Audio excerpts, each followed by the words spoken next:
Assalamualaikum warahmatullahi wabarakatuh. Berjumpa kembali di channel Perawat Online.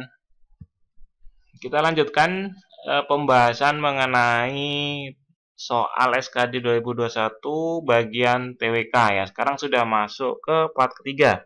Oke, jadi teman-teman yang belum menonton atau menyimak di part 1 dan 2, silakan teman-teman bisa mencari di channel Perawat Online ini.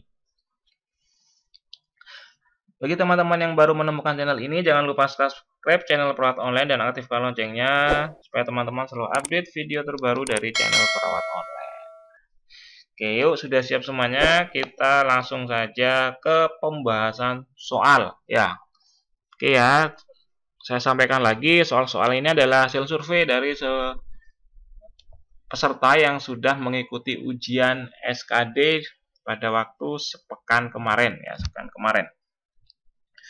Sudah hampir 10 harian ya SKD sudah dilaksanakan.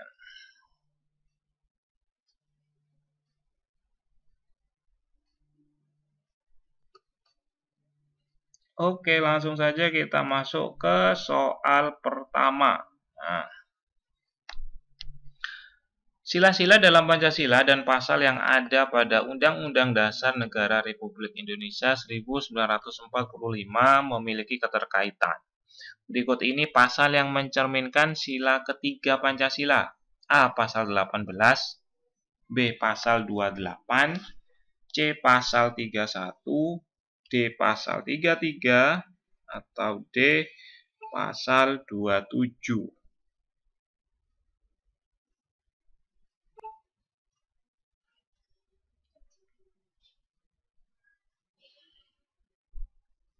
Oke, dari pasal-pasal ini yang berkaitan dengan sila ketiga. Sila ketiga yaitu Persatuan Indonesia. Nah, langsung saja kita bahas ya. Pasal 18 Undang-Undang Dasar Negara Republik Indonesia 1945 itu menjelaskan tentang adanya otonomi daerah. Indonesia merupakan negara kesatuan yang berdasarkan sistem desentralisasi. Desentralisasi itu apa? Yaitu adalah sebuah sistem yang mengatur bahwa daerah menjalankan pemerintahannya sendiri melalui pemerintah daerah. Ya. Jadi hubungannya dengan otonomi daerah. Nah, itu termasuk dalam pengamalan sila ketiga. Jadi opsi A ya. Pasal 28, masih ingat pasal 28 berkaitan tentang apa? Pasal 28 yaitu berhubungan dengan hak warga negara untuk mengeluarkan pendapat ya. Berserikat, berkumpul, mengeluarkan pikiran dengan lisan maupun tulisan. Nah, intinya adalah pasal 28 itu yang berkaitan tentang hak warga negara untuk menyatakan pendapatnya. Pasal 31 itu berhubungan dengan pendidikan. Nah, ya, pasal 31 pendidikan, kemudian pasal 33 berhubungan dengan perekonomian. Ya, perekonomian disusun sebagai usaha bersama berdasarkan atas asas kekeluargaan. Pasal 27 itu berkaitan tentang hukum. Ya, bahwasanya segala warga negara itu bersamaan kedudukannya di dalam hukum dan pemerintahan. Ya, jadi berhubungan dengan hukum untuk pasal 27. Kita lanjut ke soal berikutnya. Trusmi merupakan desa yang dijuluki sentra batik Cirebonan. Nah, hampir semua orang mengenal batik, bahkan masyarakat Cina sangat menyukai motif-motif batik dari desa yang satu ini. Batik banyak sekali ditemukan di desa yang berjarak kurang lebih 5 km ke arah barat kota Cirebon. Dari produk rumahan sampai produk pabrikan terkenal. Motifnya pun sangat beragam, ada mahkota, megamendung, dan motif-motif pesisiran lainnya. Pertanyaannya yaitu gagasan utama paragraf tersebut. Nah, soal ini berkaitan tentang gagasan utama. Opsi A berbagai motif batik Cirebonan, B produk batik rumahan dan pabrikan, C Trusmi sebagai sentra batik Cirebonan, D kegemaran orang Cina akan motif batik, atau E produk rumahan sampai produk pabrik terkenal. Nah, gagasan utama. Nah, biasanya kita lihat dari kalimat utama atau di kalimat akhir ya. Kita cukup lihat di kalimat utama atau kalimat akhir kira-kira yang menjangkau semuanya itu yang mana, yang termasuk kalimat umumnya itu yang mana. Nah, oke ya, ternyata ada di kalimat yang awal ya, atau kalimat awal. Nah, gagasan utama atau disebut juga gagasan pokok atau juga ada yang disebut ide pokok itu merupakan pernyataan yang menjadi inti dari suatu pembahasan. Ya, gagasan utama terdapat pada kalimat utama dalam setiap paragraf. Perhatikan ya, gagasan utama itu ada di kalimat utama. Nah, kalimat utama itu letaknya di mana? Bisa di awal paragraf atau di akhir paragraf. Tinggal kita tentukan. Kalau di awal ya deduktif, kalau di akhir paragraf berarti itu yang induktif. Nah, kita cari. Sekarang kita bandingkan antara kalimat awal dan kalimat akhir. Nah, kalimat awalnya, Trusmi merupakan desa yang dijuluki sentra batik Cirebonan.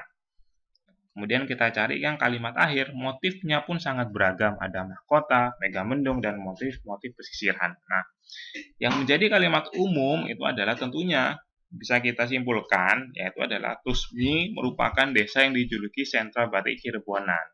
Karena di dalam alinea ini atau di dalam wacana ini dia menjelaskan tentang Trusmi itu adalah desa yang dijuluki sentra batik Cirebonan ya. Hampir masyarakat Cina suka dengan motif-motif batik dari desa ini dan sebagainya. Kemudian disebutkan juga jaraknya, bahasanya kurang lebih 5 km ke arah barat kota Cirebon. Jadi dia fokus pada pada desa ya, pada desa Trusmi. Jadi jawaban yang tepat yaitu adalah opsi C, Trusmi sebagai sentra batik Cirebonan. Oke, next kita lanjut ke soal berikutnya. Asas tata negara yang terdapat dalam Undang-Undang Dasar 1945, salah satunya adalah negara hukum yang dalam negara hukum terdapat pemisahan kekuasaan dan pelindungan terhadap hak asasi manusia. Pengaturan Indonesia sebagai negara hukum diatur pada Undang-Undang 1945 pada pasal A. Pasal 1 ayat 1, B. Pasal 1 ayat 3, C. Pasal 2 ayat 1, D. Pasal 3 ayat 2, atau opsi E. Pasal 3 ayat 3. Nah, ini juga yang berhubungan dengan pasal-pasal.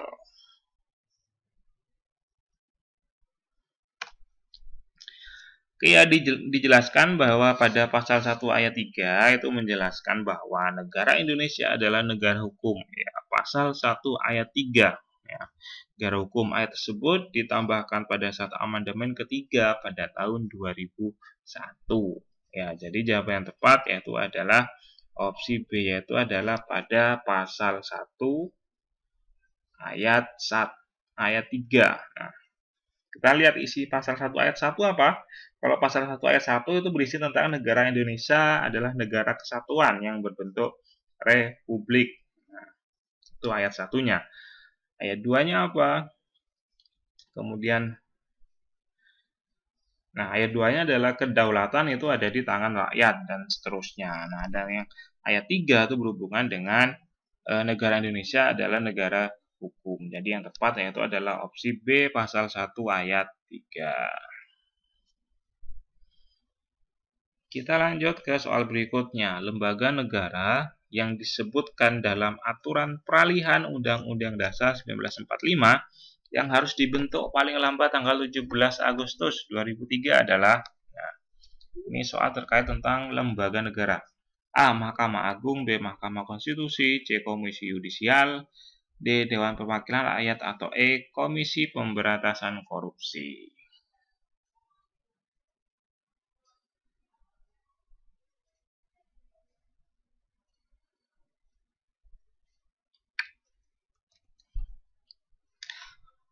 Oke, pasal 3 aturan peralihan Undang-Undang Dasar 1945 itu menyebutkan bahwa Mahkamah Konstitusi dibentuk selambat-lambatnya pada 17 Agustus 2003 dan sebelum dibentuk segala kewenangannya dilakukan oleh MA atau Mahkamah Agung. Nah, kemudian lembaga ini resmi didirikan pada 15 15 Oktober 2003 ya. Jadi lembaga negara yang harus dibentuk paling lambat 17 Agustus ya, ini sesuai amanat dari undang-undang, yaitu adalah opsi B, yaitu adalah Mahkamah Konstitusi atau MK.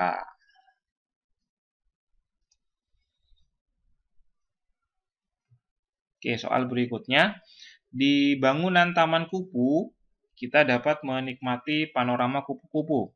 Bangunan ini terletak di samping gedung Museum Serangga. Di sini pengunjung dapat melihat secara langsung berbagai jenis kupu-kupu. Bahkan di sini juga ada penangkaran, tempat berlangsungnya metamorfosis kupu-kupu. Gagasan utama paragraf tersebut adalah A. Panorama kupu-kupu, B. Bangunan Taman Kupu, C. Berbagai jenis kupu-kupu, D. Tempat metamorfosis kupu-kupu, E. Gedung Museum Serangga. Ya.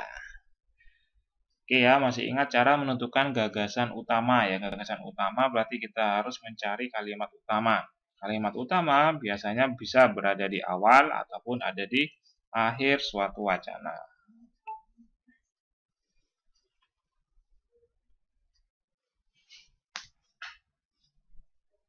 Oke, gagasan utama atau gagasan pokok merupakan pernyataan umum yang terdapat pada kalimat utama. Nah, kalimat utama pada wacana di atas adalah apa? Ya, kita lihat di kalimat pertama, kalimat awal. Ya, di bangunan Taman Kupu kita dapat menikmati panorama kupu-kupu.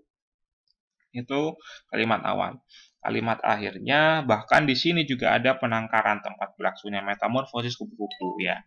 Jadi intinya adalah wacana ini menceritakan bangunan Taman Kupu ya. Jadi jawaban yang tepat yaitu adalah opsi B, yaitu bangunan Taman Kupu.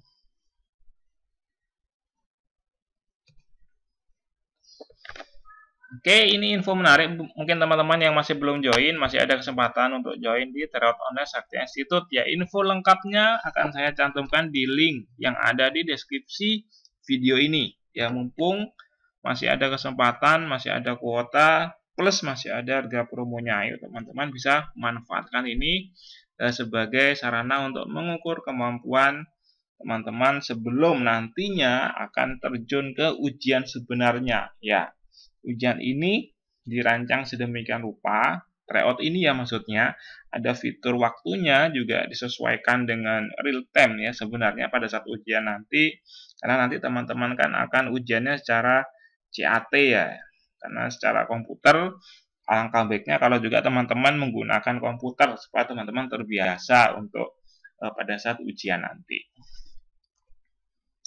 Oke, kita sudah sampai di penghujung video pada pembahasan kali ini. Terima kasih atas perhatiannya. Semoga bermanfaat video ini untuk sebagai amunisi tambahan teman-teman dalam mempersiapkan ujian SKD TMS 2021.